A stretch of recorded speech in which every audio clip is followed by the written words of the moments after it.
Welcome to the Collab Education channel, your destination for sophisticated content knowledge and innovative teaching practices. As pioneers in the education industry, our goal is to revolutionize and reignite the teaching profession. Our cutting-edge maths and literacy content is specifically designed for foundation phase teachers who are dedicated to reshaping the current education landscape. This animated module has been taken directly from our mobile app and is part of our freemium package. With a new piece of content released every week, you will have access to top quality, user-friendly ideas right at your fingertips. This animation is part of our Grade 1 mathematics content. Join us on this exciting journey of education innovation and excellence.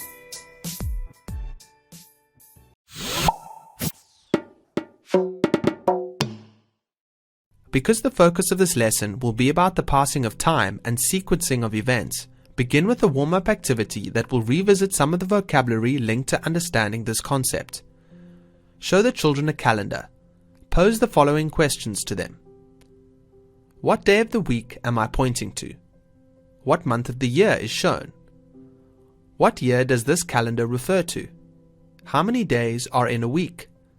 What are the names of the days of the week? Are there the same number of days in every month? How many weeks are in a month? How many months are there in a year? Can you name the months of the year in order? How many days are in a year? How many days are in a weekend? Which days of the week do we attend school? What is a leap year? How often does a leap year occur? How many seasons are there? What are the names of the seasons? Talk to the children about how to write a date. We start with the day of the month, followed by the name of the month, followed by the year. Teach the children the days of the month rhyme. 30 days has September, April, June and November. All the rest have 31, excepting February alone, and that has 28 days clear and 29 in each leap year. Show the children how by tapping their knuckles and the dips between them, they can figure out how many days there are in each month of the year. This is a simple pattern using a body part. Have the children make fists with their hands. Starting with their baby finger, they need to tap each of their knuckles and the dips between their knuckles while reciting the months of the year. When they get to the last knuckle, they should go back to their first knuckle and continue reciting. The knuckles, which are higher than the dips between them, represent the months with 31 days. The dips in between the knuckles represent the months with 30 days. The children will just need to remember that February is a special month, as it only contains 28 days, or 29 days on a leap year. When teaching children about time, two aspects need to be covered that will assist in developing the children's understanding of this particularly tricky concept. 1. Duration. This is the length of time passing, and 2. Telling time. This indicates time at a particular moment. Right from the start, you need to make the children aware of time being a duration. They need to understand that an event has a starting and finishing point, and that these determine the duration of that event. By using words such as before, after, soon, now, and later helps develop the understanding of this attribute of time. Using words like today, tomorrow, and yesterday helps cement the concept of a cycle of days. By teaching children how to sequence events, you are showing them that there is a particular order to a series of events, and that each event has a duration. Talk to the children about how in nature there is a sequence to how events take place. Consider the life cycle of a butterfly. Ahead of this lesson, prepare images or drawings onto cards that demonstrate this life cycle. Begin by showing the children a picture of a butterfly egg. This is the first in a sequence of events. Next, show the children a picture of a caterpillar. This is the second stage in a sequence of events. Then show the children a picture of a pupa. This is the third stage in a sequence of events. And lastly, show the children a picture of a butterfly. This is the fourth and final stage in a series of events. Lay these images out in the order in which they were presented. It is preferable to display them in a circle rather than in a line in order to demonstrate the notion of a cycle. Talk to the children about how these events were ordered. Pose the following questions.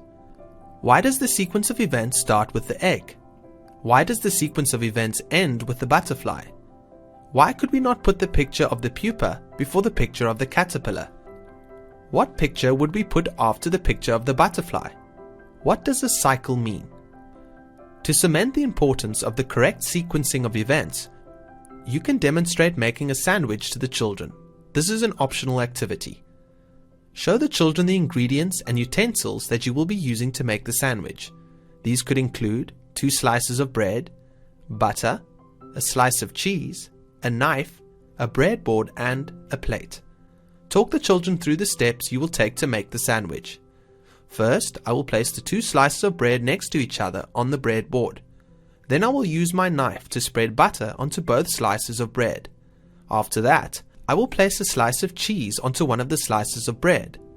Next, I will place the slice of bread with no cheese on top of the slice of bread with cheese.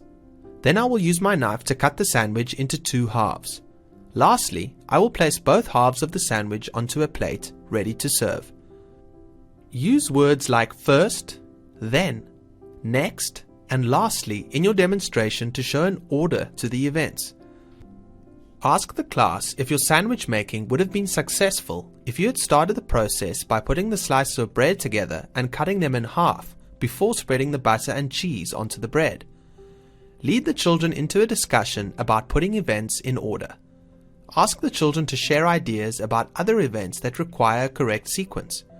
Probe them to explain why it is important that these events are placed in order.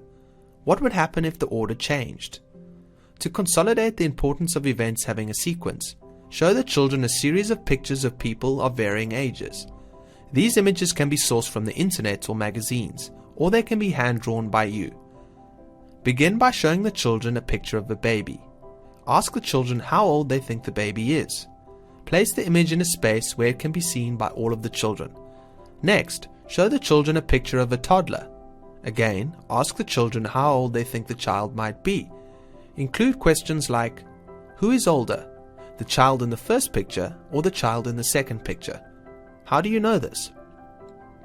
Place this picture next to the picture of the baby. Then show the class 2 pictures of school-going children of apparent different ages. Pose questions like, who do you think is the older of the 2? How do you know this? How old do you think the oldest child is? Are they older or younger than you? Place these pictures in order of age next to the previous 2 pictures. Before you show the children the next picture, ask them to guess who it might be a picture of. Ask questions like, how old do you think the person in the next picture will be? Why did you guess that? Show them a picture of a middle-aged person and place it next to the other pictures. Lastly, show the children a picture of an elderly person. Ask the children why you decided to show them this picture last and not first. Place this picture next to the previous picture. By showing the children images of a butterfly and human life cycle, you are establishing the importance of the correct sequence of events. You are also showing them that a sequence of events or an individual event has a duration, which means it has a starting point and a finishing point. Provide the children with an opportunity to apply their understanding of the duration of time and the importance of sequencing events correctly. Give each child a strip of paper with 4 blocks lined up next to each other. Into each block, the children should draw a picture of a person. The people need to be of varying ages and should be drawn in chronological order. You could extend this task by having the children cut up their strips of paper, resulting in 4 individual blocks. In pairs, the children could mix and match the images to create a strip of 8 people in age order. The passing of time should be addressed regularly. By discussing upcoming events, looking at calendars, learning about life cycles, and celebrating birthdays, you are establishing how events are ordered. Revise days of the week and months of the year frequently. Children are able to grasp the week cycle quicker than the year cycle because they have more experience with the former and it occurs more regularly. Thanks for joining us today. We hope you found this animated module informative and engaging. Mark your calendars for our next release, airing next week Wednesday at 8 a.m. Central Africa Time. To stay up to date with our latest releases, make sure to comment, like, subscribe, and follow us on all of our social media platforms, including Instagram, LinkedIn, Facebook, and TikTok. We appreciate your support and look forward to sharing our next module with you. Join the Collab tribe today.